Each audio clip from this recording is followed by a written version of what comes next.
तिकडे नाही येणार, तिकडे जाणार ह्या मोबाईल.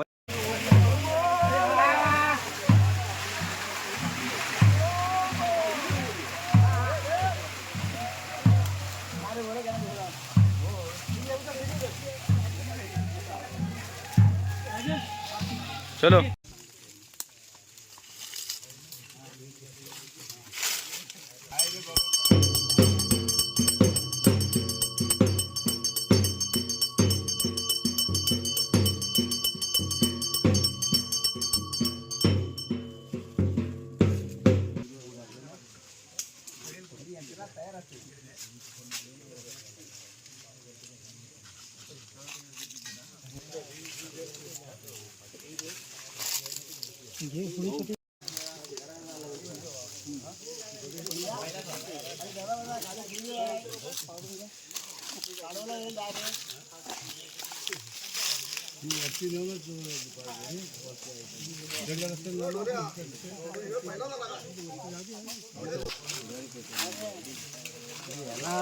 गाडीजवळ जाऊन तिकडनं पुढे यायला कोण भरली.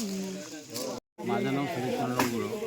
मी या गावचा गुरव म्हणून काम करतो आणि शेजारी ते माझे सहकारी गावकर आमचे पेंडारे. तर आमच्या परंपरेने असं होळी तोडणं हा आमचा कार्यक्रम होता. आज आमची होळी तुटली. आता ही मंदिराच्या ठिकाणी नेऊन आम्ही ठेवणार आणि उद्याला ती उभी करणार. उद्या उभी झाल्यानंतर आमच्या पालखीचं रूपं लागेल. रूपं लागल्यानंतर आमची त्या दिवशी रात्र तिथं आमची वस्ती होणार. दुसऱ्या दिवशी आमची सांड भरेल. सांड भरली त्यानंतर मग त्याच्या दुसऱ्या दिवशी म्हणजे भद्रेला रात्री आमचं हे लागतं. पौर्णिमेला सांड भरते. कार्यक्रम असतो. तो कार्यक्रम झाल्यानंतर सकाळी 6-5च्या दरम्यान आमचा होम लागतो. होमाचं आमचे जे हे आहेत मानकर त्यांच्या ठिकाणच्या असते पूजा होणार. नंतर मग ते गावकर आमचे होळीला पेटवणार. आम्ही हे करून देणार शेण देऊन. गावकर आमची फुटणार ती पेटून होळीला आग असते. नंतर मग पालखी फिरेल आणि नंतर मग पालखी नाचवली जाईल. नंतर मग परत ती सानेवर जाईल. अशी आमची परंपरा आहे. ओके, तर नाव सांगा.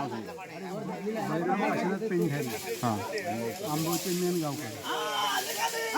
काय परंपरा आहे एकंदरीत? या गावची परंपरा अशी आहे की होळी पहिल्या दिवशी तोडणे, त्याच्यानंतर होळी तोडून झाल्यानंतर जागेवर नेणे, त्याच्यानंतर दुसऱ्या दिवशी होळी सजवणे, होळी सजवल्यानंतर त्याला निशाण लावणे आणि संध्याकाळी 5 वाजता होळी नाचवून होळी उभी करणे. तर कोण कदम आहे मुद्याकडून होळी नाचवणार, कोण भुजबळ शेंड्याकडून, आणि कोण भुजबळने उभी करायची त्यांनी खाली दाबून धरायची. अशी परंपरा आहे पूर्वी. ओके.